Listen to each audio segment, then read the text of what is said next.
बिस्मिल्लाहिर्रहमानिर्रहीम। अस्सलाम वालेकुम डियर स्टूडेंट्स, आई होप कि आप सब खैरियत से होंगे। आज के सेशन में हम जो हमने ग्रैंड क्विज लिया था हाफ का यूनिट नंबर 1 से लेकर यूनिट नंबर 6 तक उसका सोल्यूशन डिस्कस करेंगे। काफ़ी सिंपल चीज़ें थी टेस्ट के अंदर, लेकिन आई डोंट नो कि आप लोग क्यों कंफ्यूज हो जाते हैं। या तो आपने प्रॉपर कंसेप्ट को ग्रैब नहीं किया हुआ, प्रॉपर या तो स्टेटमेंट को आप समझ नहीं पाते कि हमसे पूछा क्या जा रहा है। चीज़ें वही हैं जो आपने नोट्स के अंदर पढ़ी हुई हैं या जो आपको ड्यूरिंग सेशन समझाई हुई हैं। सिर्फ ये है कि उनका आपने एप्लीकेशन आपने करनी होती है, उनको प्रॉपर अंडरस्टैंड करना होता है आपने, और अंडरस्टैंड करके आपने उस चीज़ को इंप्लीमेंट करना होता है और आंसर करना होता है। अब जितना सेशन हो चुका है तकरीबन, हमने फर्स्ट ईयर कंप्लीट कर लिया और आपने 11 टेस्ट दे लिए हैं और ग्रैंड टेस्ट को शामिल करें तो 12 टेस्ट बन जाते हैं। तो अब आपको इतना मैच्योर हो जाना चाहिए कि आप इस तरह के जो क्वेश्चन हैं उनको आप आसानी के साथ समझ सकें और उनका आंसर कर सकें। एनीवेज, स्टार्ट करते हैं हम टेस्ट का सोल्यूशन। तो सबसे पहला question, acceleration of a satellite revolving around the earth with constant speed is directed along. अब ये देखें, बहुत से जो कैंडिडेट्स हैं वो इस चीज़ से कंफ्यूज होंगे कि क्योंकि कांस्टेंट स्पीड है तो लिहाजा एक्सेलरेशन नहीं होगा, तो ज़्यादातर जो है वो इस नो एक्सेलरेशन की तरफ आए होंगे। लेकिन ये नहीं उन्होंने देखा होगा कि मैंने एक बात पे बड़ा स्ट्रेस किया था जब मैंने वो चैप्टर पढ़ाया था सेटेलाइट वाला या सर्कुलर मोशन वाला, कि जब भी सर्कुलर मोशन होगी तो वहाँ पे एक एक्सेलरेशन लाजमी होगा, और वो एक्सेलरेशन है सेंट्रीपिटल एक्सेलरेशन या रेडियल एक्सेलरेशन। एक ही चीज़ के दो नाम है। तो जिन्होंने वो कंसेप्ट समझा हुआ था कि जहाँ भी सर्कुलर मोशन होगी वहाँ पे एक एक्सेलरेशन तो मस्ट है, वो है रेडियल एक्सेलरेशन या सेंटीपिटल एक्सेलरेशन। और जो सेंटीपिटल एक्सेलरेशन होता है वो हमेशा किधर होता है? टुवर्ड्स द सेंटर होता है। हाँ, अगर स्पीड जो है वो चेंज हो रही हो, स्पीड चेंज हो रही हो, तो फिर जो एक्सेलरेशन होता है सेंट्रीपिटल एक्सेलरेशन तो है ही है, ये तो मस्ट है। अगर स्पीड चेंज हो रही है तो फिर एक और एक्सेलरेशन भी होता है जिसको हम टेंजेंशियल एक्सेलरेशन कहते हैं, और इसकी डायरेक्शन होती है along the direction of velocity. अगर वेलोसिटी इंक्रीज हो रही हो तो, अगर स्पीड इंक्रीज हो रही हो तो फिर उसकी direction along the direction of velocity होती है, और अगर स्पीड डिक्रीज हो रही हो तो फिर opposite to the direction of velocity होती है। दूसरा question, a time dependent physical quantity is given by p is equal to p nought exponential minus, यानी ये इस तरह का क्वेश्चन था कि एक फिजिकल क्वांटिटी थी p is equal to p nought आगे e की power minus beta t square, और आपसे पूछा गया कि बीटा की डायमेंशन क्या है। तो ये भी आपको बताया हुआ है कि ये जो एक्सपोनेंशियल का फैक्टर होता है, tan का फैक्टर होता है, साइन कॉस लॉगरिथम के फैक्टर, ये सारे डायमेंशन लेस होते हैं। यानी ये जो पूरा फैक्टर है ये बताते खुद डायमेंशन लेस है, लेकिन ये जो ऊपर दो नंबर दिए हुए हैं जो आपको बीटा और टी स्क्वायर नजर आ रहा है, ये अगर आप यानी एक्सपोनेंशियल की अगर पूरी टर्म आपने डायमेंशन लेस बनानी है तो फिर ये होगा कि ये जो बीटा है और टी स्क्वायर है, इनकी डायमेंशन इस तरह होगी ये एक दूसरे को कट ऑफ कर दें। इसका मतलब है फिर बीटा की डायमेंशन होगी 1/t² वाली, ताकि बीटा और 1/t² आपस में जब हम इनको मल्टीप्लाई करेंगे तो ये किसी को कैंसिल आउट कर देंगे और ये फैक्टर डायमेंशन लेस हो जाएगा। लिहाजा this is the right option कि बीटा की डायमेंशन 1/t² होगी। थर्ड क्वेश्चन है, force of 12 newton is acting on a body by making angle theta with x axis, which of the following are not its component. 12 newton की force है जो x axis के साथ theta angle बना रही है, तो हमने बताना है कौन से इसके कंपोनेंट नहीं है। तो ये बात भी बड़ी अच्छी तरीके से हमने समझाई हुई है कि इसके कंपोनेंट वही हो सकते हैं कि जिन दोनों कंपोनेंट को ऐड करें और सब्ट्रैक्ट करें तो ये 12 न्यूटन के दरमियान आना चाहिए। तो यहाँ पे पूछा गया कि कौन से कंपोनेंट नहीं है, ये चीज भी देखनी होती है कि कंपोनेंट नहीं है। जबकि पहला क्वेश्चन अगर हम देखें तो इसमें पहला पार्ट 7 और 6 को ऐड करें तो 13, माइनस करें तो 1, तो 12 तो उसके अंदर आ रहा है, लिहाजा ये कंपोनेंट है। 9 और 5 को ऐड करें तो 14, माइनस करें तो बनता है 4, तो 14 और 4 के दरमियान 12 आता है, लिहाजा ये भी कंपोनेंट है। 2 और 11 को ऐड करें तो बनता है 13, माइनस करें तो बनता है 9, तो 9 और 13 के दरमियान 12 आता है, ये भी कंपोनेंट्स हैं। 3 और 7 को ऐड करें तो 10 बनता है, माइनस करें तो 4 बनता है, तो 4 और 10 के दरमियान 11 सॉरी 12 नहीं आ रहा है। इसका मतलब है ये दोनों इसके कंपोनेंट नहीं है, और यही आपसे पूछा गया कि कौन से इसके कंपोनेंट नहीं है। विच स्टेटमेंट इज रॉन्ग, कौन सी स्टेटमेंट रॉन्ग है? Two vector lying in same plane always give zero resultant, same plane के अंदर दो वेक्टर का वो कह रहा है कि हमेशा हमेशा रिजल्टेंट जीरो, तो हमेशा नहीं भाई, उस वक्त रिजल्टेंट जीरो आता है जब इक्वल मैग्नीट्यूड हो और अपोजिट इन डायरेक्शन हो। यानी एक वेक्टर F1 इधर है और बिल्कुल F1 मैग्नीट्यूड के बराबर ही वेक्टर इधर होगा F2, यानी F1 is equal to F2 होगा लेकिन अपोजिट इन डायरेक्शन होगा, तब इनका रिजल्टेंट जीरो आ गया। पहला तो ऑप्शन इस तरीके से नहीं है। Three vectors lying in different plane में गिव जीरो रिजल्टेंट, तीन वेक्टर जो डिफरेंट प्लेन में है तो उनका जीरो रिजल्टेंट। तो डिफरेंट प्लेन का मतलब है कि along x axis, along y axis और अलॉन्ग जी एक्सिस, तो ये होता है डिफरेंट प्लेन। तो डिफरेंट प्लेन में हमें पड़ा है कि वेक्टर का जीरो रिजल्टेंट तब आता है जब मिनिमम चार वेक्टर्स आपके पास हो, फोर वेक्टर्स होंगे डिफरेंट प्लेन के अंदर, तो फिर डिफरेंट प्लेन भी कह सकते हैं और नॉन कोप्लेनर भी कह सकते हैं। तो नॉन कोप्लेनर का जो रिजल्टेंट है वो जीरो तब आता है जब तीन नहीं बल्कि चार वेक्टर्स हो, तो फिर जो है वो आपको रिजल्टेंट जीरो देंगे। नेक्स्ट क्वेश्चन है, vector triple product of coplanar vector zero. तो यहाँ पे इस सिर्फ लफ्ज ने आपको घुमाया है। कोप्लेनर वेक्टर का स्केलर ट्रिपल प्रोडक्ट जीरो होता है, वेक्टर ट्रिपल प्रोडक्ट जीरो नहीं होता, तो लिहाजा ये भी नहीं है। चौथा option none of the above, इनमें से कोई भी नहीं, और A B C are correct है, तो ये भी नहीं है, तो इसका मतलब है नन ऑफ द अबव। इसके बाद पांचवा क्वेश्चन है, विच स्टेटमेंट इज इनकरेक्ट, इनमें से कौन सी स्टेटमेंट इनकरेक्ट है? वेक्टर में हैव इनफाइनाइट कंपोनेंट्स, एक वेक्टर के इनफाइनाइट कंपोनेंट्स हो सकते हैं, तो ये तो बिल्कुल बात दुरुस्त है। हाँ, रेक्टेंगुलर कंपोनेंट अगर कहता है तो फिर रेक्टेंगुलर कंपोनेंट प्लेन के अंदर दो होते हैं और स्पेस के अंदर तीन होते हैं। ये छोटी छोटी चीजें होती हैं कंसेप्चुअली, इनको अच्छी तरह आप अंडरस्टैंड किया करें।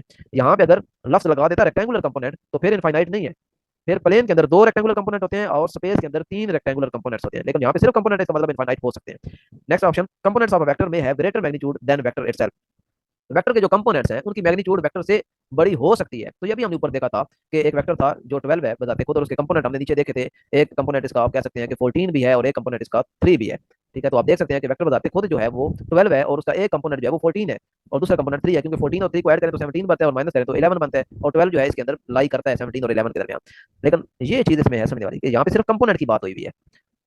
लेकिन नेक्स्ट अगर ऑप्शन देखें तो इसमें आया हुआ है रेक्टेंगुलर कंपोनेंट। तो याद रखें रेक्टेंगुलर कंपोनेंट्स कभी भी अपने वेक्टर से बड़े नहीं हो सकते। रेक्टेंगुलर कंपोनेंट के लिए आप ये बात ध्यान में रखें कि रेक्टेंगुलर कंपोनेंट हमेशा इस तरह बनते हैं कि वेक्टर इटसेल्फ खुद इस तरह होता है एफ, और ये उसके दो रेक्टेंगुलर कंपोनेंट होते हैं। तो ये एक राइट एंगल ट्रायंगल आपके पास बन रही है और आप देखते हैं कि ये जो आपको हाई पार्टिन्यूस नजर आ रहा है ये बताते खुद वेक्टर है और नीचे ये इसके दो कंपोनेंट होते हैं। तो हाई पार्टिन्यूस हमेशा बड़ा होता है, जो बेस और परपेंडिकुलर होता है वो हमेशा छोटे होते हैं। तो लिहाजा जब भी रेक्टेंगुलर कंपोनेंट की बात होगी तो रेक्टेंगुलर कंपोनेंट कभी भी अपने ओरिजिनल वेक्टर से बड़े नहीं होते, वो हमेशा छोटे होते हैं। लेकिन सिंपल कंपोनेंट की बात होगी तो वो अपने वेक्टर से बड़े हो सकते हैं। तो यहाँ पे थर्ड ऑप्शन में rectangular component of vector can not be greater than magnitude of the vector itself. तो ये बात ठीक है, ये ऑप्शन ठीक है। तो चूंकि उसने इनकरेक्ट पूछा है तो फिलहाल ये भी ठीक है, ये भी ठीक है, तो लिहाजा इनकरेक्ट इनमें से कोई भी नहीं है, तो नन ऑफ दी अबव।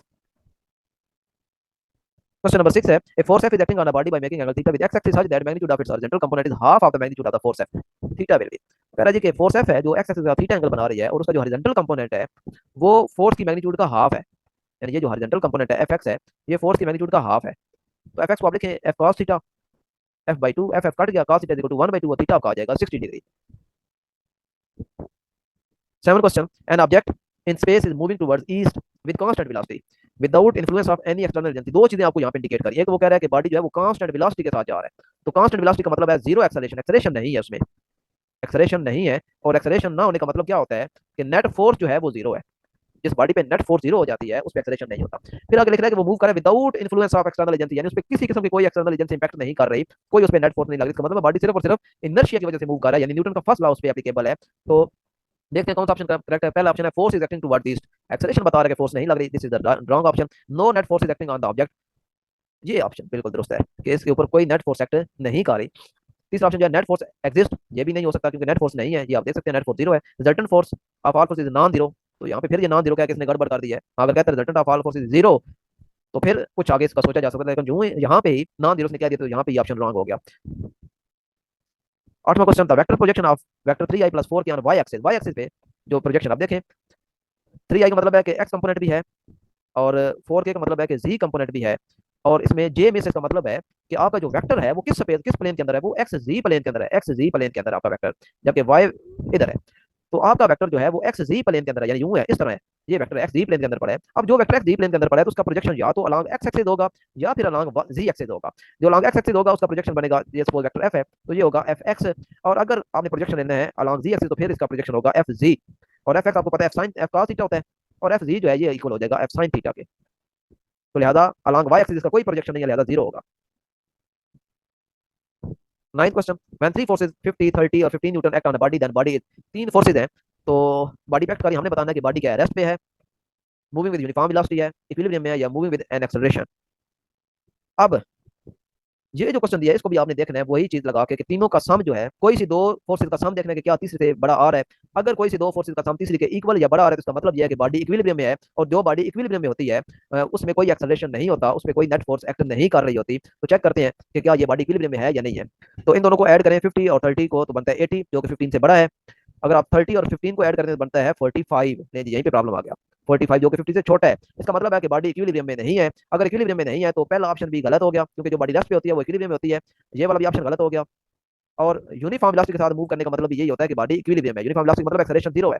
तो ये तीनों चीजें एक ही चीज को बयान कर रही है, एट रेस्ट का मतलब इक्विलिब्रियम, यूनिफॉर्म वेलोसिटी यानी एक्सेलरेशन जीरो ये भी इक्विलिब्रियम, और ये तो बताते खुद इक्विलिब्रियम। तो ये आपका राइट ऑप्शन है कि बॉडी इक्विलिब्रियम में नहीं है बल्कि एक्सेलरेशन के साथ मूव कर रहा है। एक एथलीट है जी जो एक सर्कुलर ट्रैक जिसका रेडियस आर है वो एक चक्कर लगाता है 40 सेकंड में, तो 2 मिनट और 20 सेकंड में वो कितना डिस्प्लेसमेंट कवर करेगा। ये देखें जी, एक चक्कर उसने यहाँ से यहाँ तक कवर करा, ये पॉइंट ए है, यहाँ से उसने शुरू किया, एक चक्कर उसने लगा लिया 40 सेकंड में। हमारे पास टोटल टाइम है 2 मिनट और 20 सेकंड, तो 2 मिनट और 20 सेकंड को आप टोटल कन्वर्ट करें सेकंड के अंदर तो 2 मिनट आपके इक्वल हो जाएंगे 60 + 60 120 सेकंड, और ऊपर एक्स्ट्रा 20 सेकंड भी ऐड करें तो आपका जो टोटल टाइम बन जाएगा वो 140 सेकंड बन जाएगा। अब एक चक्कर कंप्लीट हो रहा है 40 सेकंड में, हमारे पास जो टोटल टाइम है वो है 140। अब देखें जरा कि 140 के अंदर कंप्लीट चक्कर कितने बनते हैं, तो वो बनते हैं 3 चक्कर। वो इस तरह कि एक चक्कर 40 सेकंड में, दूसरा चक्कर 80 सेकंड में, तीसरा चक्कर 120 सेकंड में।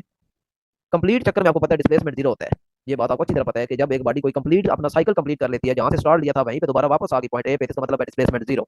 यानी पहले जो 3 चक्कर है 120 सेकंड में ये तो आपका डिस्प्लेसमेंट जीरो है, पीछे अब मसला रह गया 20 सेकंड का। तो चूंकि 40 सेकंड में वो कंप्लीट चक्कर कर रही है तो 20 सेकंड में तो वो हाफ चक्कर करेगी, यानी यूं, ये, यानी पॉइंट ए से मैक्सिमम बी पे पहुंच पाएगी। और डिस्प्लेसमेंट होता है शॉर्टेस्ट डिस्टेंस बिटवीन 2 पॉइंट्स, और वो बन रहा है ये। और ये आपको पता होना चाहिए कि यहाँ से लेकर यहाँ तक आर होता है, ये भी आगे आर होता है, तो इसका डिस्प्लेसमेंट बन रहा है 2 r. This is the right option. 11 question, the ratio of the numerical value of average velocity and average speed of body always. Average velocity और एवरेज स्पीड की जो न्यूमेरिकल वैल्यूज होती है ये हमेशा या तो इक्वल टू 1 होती है या फिर लेस देन 1 होती है, ये। क्योंकि एवरेज वेलोसिटी आपकी बात औकात जीरो भी हो सकती है। मसलन एक बॉडी है जो जिसने यहाँ से स्टार्ट लिया था, पॉइंट ए से स्टार्ट लिया और घूम के दोबारा पॉइंट ए पे वापस आ गई, तो अब इसकी एवरेज वेलोसिटी तो जीरो हो जाएगी, क्योंकि इसका जो डिस्प्लेसमेंट है वो जीरो है। क्योंकि एवरेज वेलोसिटी का फार्मूला पढ़ा हुआ हमने, वो होता है total displacement over total time. तो जो बॉडी क्लोज पाथ में होती है उसका टोटल डिस्प्लेसमेंट तो जीरो हो जाता है, लिहाजा एवरेज वेलोसिटी उसकी जीरो हो गई। लेकिन जो एवरेज स्पीड है वो उसकी जीरो नहीं होगी, क्योंकि एवरेज स्पीड में आपने टोटल डिस्टेंस लेना होता है, टोटल डिस्टेंस। तो ये चीज़ है जो डिफरेंशिएट कर रही है इनको। हाँ, अगर एक बॉडी जो है वो यूनिफॉर्म स्पीड के साथ एक सीधी लाइन में यूं जा रही है, ये बिल्कुल यूनिफॉर्म स्पीड के साथ एक गाड़ी है, आप 100 की स्पीड पे जा रहे हैं, तो पॉइंट ए से लेके पॉइंट बी तक आप बिल्कुल सीधा 100 की स्पीड से जा रहे हैं। अब इसकी जो एवरेज वेलोसिटी और एवरेज स्पीड ये बराबर होगी, अब आपका आंसर 1 आएगा, अदरवाइज हमेशा लेस देन 1 आएगा। 12, the correct statement from the following is, इनमें से स्टेटमेंट करेक्ट कौन सी है? Body having zero velocity will not necessarily having zero acceleration, यानी एक बॉडी जिसकी जीरो वेलोसिटी है will not necessarily have zero acceleration, तो उसका एक्सेलरेशन जीरो नहीं होगा। यानी नेसेसरी नहीं है, जरूरी नहीं है कि उसका एक्सेलरेशन भी जीरो हो। तो आप देख सकते हैं प्रोजेक्टाइल मोशन में मैक्सिमम हाइट पे बॉडी की जो वेलोसिटी है, वर्टिकल कंपोनेंट की वेलोसिटी वो जीरो हो जाती है, लेकिन एक्सेलरेशन इसका फिर भी जीरो नहीं होता, बल्कि एक्सेलरेशन इसका डाउनवर्ड वेक्टर होता है जी, जो कि 9.8 होता है। इसके बाद दूसरा, ये ऑप्शन तो करेक्ट हो गया, इसने करेक्ट ही पूछा था तो ये करेक्ट है। दूसरा option, a body having zero velocity will necessarily have zero acceleration.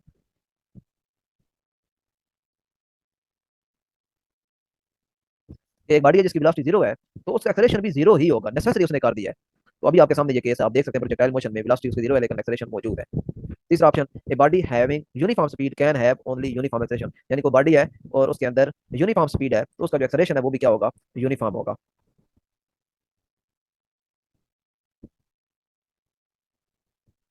अब यूनिफॉर्म बॉडी जो स्पीड के साथ मूव कर रही है, जब उसकी डायरेक्शन डायरेक्शन उसकी जब चेंज होगी तो उसके अंदर एक्सेलरेशन प्रोड्यूस होगा।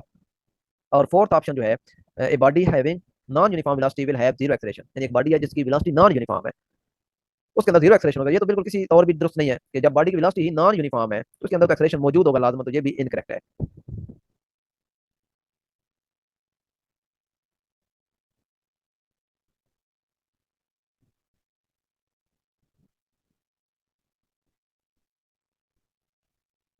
13 question, a constant force act on a body of mass 1 kg at rest for 10 seconds. If the body moves a distance of 250 meters, the magnitude of the force is।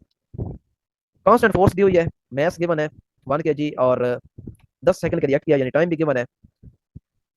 Distance move करे, if the body move a distance of 250 metre then magnitude of the force is.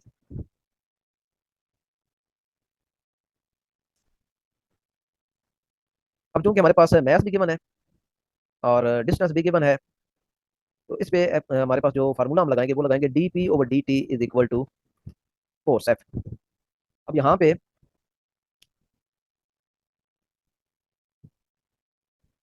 Momentum आपने निकालना है, momentum P जो है वो equal होगा m we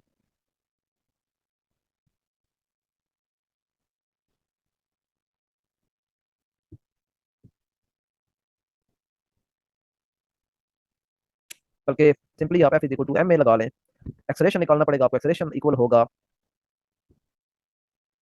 चूंकि distance दिया हुआ है तो लिहाजा s is equal to v i t plus 1/2 a t square. तो चूंकि इनिशियली वो रेस्ट पे था तो लिहाजा आपने इनिशियल वेलोसिटी यहाँ पे जीरो पुट कर देनी है, और इस तरीके से डिस्टेंस आपने पुट करना है 250। ये टर्म आपकी जीरो होगी क्योंकि इनिशियली वो रेस्ट पे है। और आगे 1/2 ए हमने फाइंड करना है, ए की जगह ए ही रहेगा, और टाइम जो है वो 10 का स्क्वायर हो जाएगा 100। तो 2 1 2 250 ये आपस में कैंसिल हो जाएंगे, और इस तरीके से ए जो है वो आ जाएगा 250 डिवाइडेड बाई 50। तो ये 5 आ गया, एक्सेलरेशन आपका 5 आ गया। अब इसमें पुट कर दें, ये 1 आ गया मैथ की जगह 1 kg, और एक्सेलरेशन जो है वो आपका 5 है, तो इस तरीके से 5 न्यूटन फोर्स आ गई। 14 क्वेश्चन, दो ट्रेन है, हर एक की लंबाई जो है वो 50 मीटर है, अपोजिट डायरेक्शन में ट्रेवल कर रही है। एक की वेलोसिटी 10 मीटर पर सेकंड है, दूसरी की वेलोसिटी 15 मीटर पर सेकंड है, उनको क्रॉस करने में कितना टाइम लगेगा? ये देखें जी, ये दो ट्रेन है, ये भी 50 मीटर, ये इधर एक ट्रेन है, ये भी 50 मीटर, ये इधर जा रही है, ये इधर जा रही है, इन्होंने आपस में आप क्रॉस करना है। तो क्रॉस करने में कितना टाइम लगेगा? तो देखें जब क्रॉस इन्होंने एग्जैक्ट कर लेना, तो इनकी कंडीशन कुछ इस तरह हो जाएगी, ये इधर यहाँ पहुंच चुकी होगी और दूसरे वाली जो ट्रेन है वो यूं पहुंच गई होगी। ये कंडीशन होती है जब हम कहते हैं कि एक्जैक्टली दोनों जो ट्रेन है उन्होंने आपस में क्रॉस कर लिया है। ये ये जाने वाली थी और ये दूसरी इधर आने वाली थी। तो अब आप देखें जरा टोटल लेंथ कितनी आपको नजर आ रही है, जब इन्होंने एग्जैक्ट क्रॉस कर लिया दूसरे को, तो ये 100 मीटर आपको नजर आ रहा है, क्योंकि 50 मीटर ये है, 50 मीटर ये है, तो टोटल डिस्टेंस जो वो 100 मीटर है। तो आपने s equal to v t वाला फार्मूला लगाना, लेकिन एस की जगह आपने 100 लगा देना है, वी की जगह जो है एवरेज वेलोसिटी, आप दोनों की वेलोसिटी आप ऐड करेंगे, क्योंकि आपको पता है कि जब अपोजिट डायरेक्शन में गाड़ियां या बॉडी जा रही होती है तो उनको वेलोसिटी को ऐड कर दिया जाता है, और जब सेम डायरेक्शन में जा रही होती है तो उनकी वेलोसिटी का डिफरेंस ले लिया जाता है। तो 10 और 15 को ऐड करेंगे तो ये 25 बनेगा। टाइम हमने फाइंड करना है, तो टाइम आपका 100/25 4 सेकंड आ जाएगा। यूनिफॉर्मली एक्सेलरेटेड बॉडी हैज, जिस बॉडी में यूनिफॉर्म एक्सेलरेशन है उसके ऊपर क्या है, उसके ऊपर कांस्टेंट फोर्स लग रही है। ठीक है, एक्सेलरेशन जब है तो उसका मतलब है फोर्स उस पर लग रही है। कांस्टेंट वेलोसिटी नहीं हो सकती, क्योंकि कांस्टेंट वेलोसिटी का मतलब एक्सेलरेशन जीरो है, जबकि वो कह रहा है यूनिफॉर्मली एक्सेलरेशन है। कांस्टेंट मोमेंटम भी नहीं हो सकता।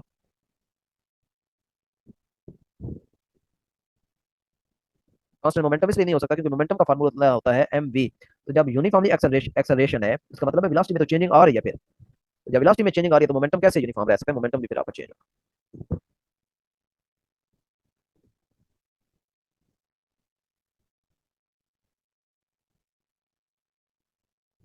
एक पार्टिकल है जो ईस्ट की तरफ जा रहा है, ये हमने नॉर्थ बनाना होता है, ये वेस्ट लेना होता है, और ये हमारा ईस्ट होता है और ये हमारा वेस्ट होता है। तो ईस्ट की तरफ जा रही है 4 मीटर पर सेकंड की वेलोसिटी के साथ, 2 सेकंड के बाद वो नॉर्थ की तरफ मूव करना शुरू कर देती है, इधर ये 4 ये 6। चेंज इन वेलोसिटी देखना है, तो चेंज इन वेलोसिटी हमेशा क्या होता है, ये वी वन आपका था, ये वी टू था, तो चेंज इन वेलोसिटी हमेशा होता है v two minus v one.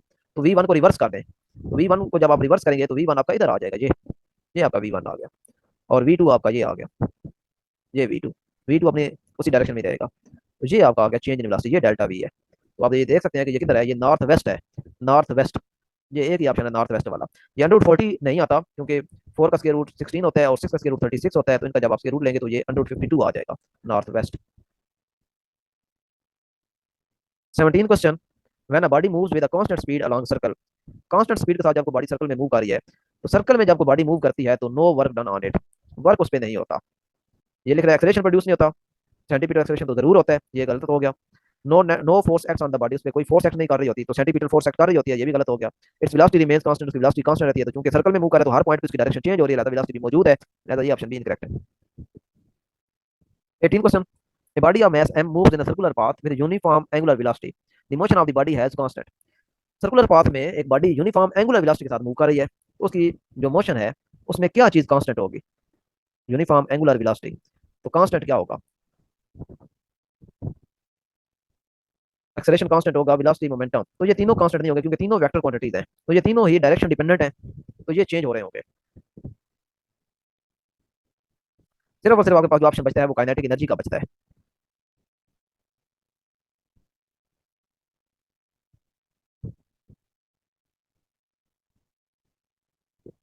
19, if a body is executing uniform circular motion, change in direction of tangential velocity, tangential velocity, ये देखें जी, ये वेलोसिटी होती है टेंजेंशियल, ये इस पॉइंट पे है, ये इस पॉइंट पे है, तो इन दोनों का जब आप चेंज लेंगे, change in direction of tangential velocity, यानी ये इधर है, दूसरे इधर है, तो इनको जब आप हेड टू टेल रूल से ऐड करेंगे,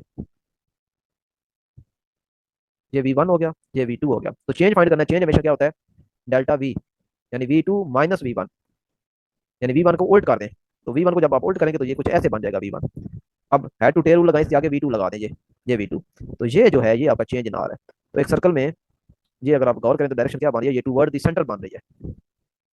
टेंजेंशियल वेलोसिटी में जो आप चेंज लेते हैं तो वो आपको क्या मिलता है, वो आपको सेंट्रीपिटल एक्सेलरेशन मिलता है। टेंजेंशियल वेलोसिटी में जो चेंज होता है वो आपको सेंट्रीपिटल एक्सेलरेशन दे रहा होता है, और सेंट्रीपिटल एक्सेलरेशन या रेडियल एक्सेलरेशन की डायरेक्शन हमेशा टुवर्ड्स द सेंटर होती है।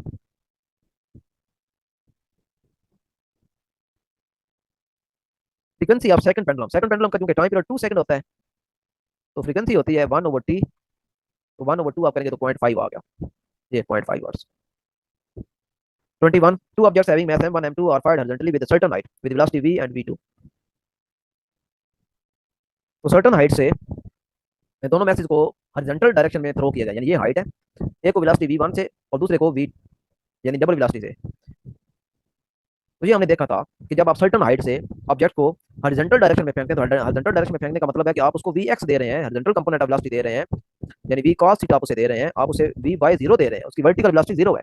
तो चाहे आप उसे हॉरिजॉन्टल डायरेक्शन में फेंकें या आप उसको जस्ट ड्रॉप कर दें, इससे कोई फर्क नहीं पड़ता, दोनों एक ही वक्त जमीन पे पहुंचेंगे। तो चाहे एक की वेलोसिटी v है चाहे दूसरे की वेलोसिटी डबल है, क्योंकि दोनों की वर्टिकल वेलोसिटी 0 है, v by 0 है, उन्होंने जो डिस्टेंस कवर कर रहे हैं वो वर्टिकल डिस्टेंस कवर कर रहे हैं, तो लिहाजा दोनों ऑब्जेक्ट जो है वो सेम टाइम पे जमीन पे पहुंचेंगे, क्योंकि दोनों की जो वर्टिकल वेलोसिटी है वी वाई जो कंपोनेंट है वो जीरो है। तो लिहाजा कोई बॉडी आप जस्ट ड्रॉप करें नीचे आए या आप उसे हॉरिजॉन्टल फेंके और वो इस तरह का पाथ बना के नीचे आए, दोनों एक ही वक्त पे पहुंचते हैं। और इसका वेलोसिटी से भी कोई तल्लुक नहीं। अगर आप हॉरिजॉन्टल डायरेक्शन में वेलोसिटी चेंज भी करें, एक को भी दें दूसरे को 4 गुना ज्यादा भी वेलोसिटी दे दें, वो सिर्फ उसका पाथ चेंज होगा यूं, ये सिर्फ ये फर्क पड़ेगा, बाकी वो पहुंचेंगे सारे एक ही वक्त पे जमीन पे। 22, in an elevator moving vertically up with the acceleration g. G acceleration के साथ आपका जो एलिवेटर है वो अपवर्ड डायरेक्शन में मूव कर रहा है। तो the force exerted on the floor bye a passenger of mass m, एक पैसेंजर है जिसका अपना मास m है, वो कितनी फोर्स जमीन उस पे लगाएगा, उसके फर्श पे, तो वो फोर्स कौन सी होगी, वो उसका वेट होगा। और वेट इक्वल होता है mg, क्योंकि अपवर्ड डायरेक्शन में जा रहा है तो हमें पता है कि अपवर्ड डायरेक्शन में mg प्लस हो जाता है एक्सेलरेशन, यानी w प्लस mg। तो ये हो जाएगा 2 टाइम w या 2 mg, क्योंकि w mg होता है तो 2 mg।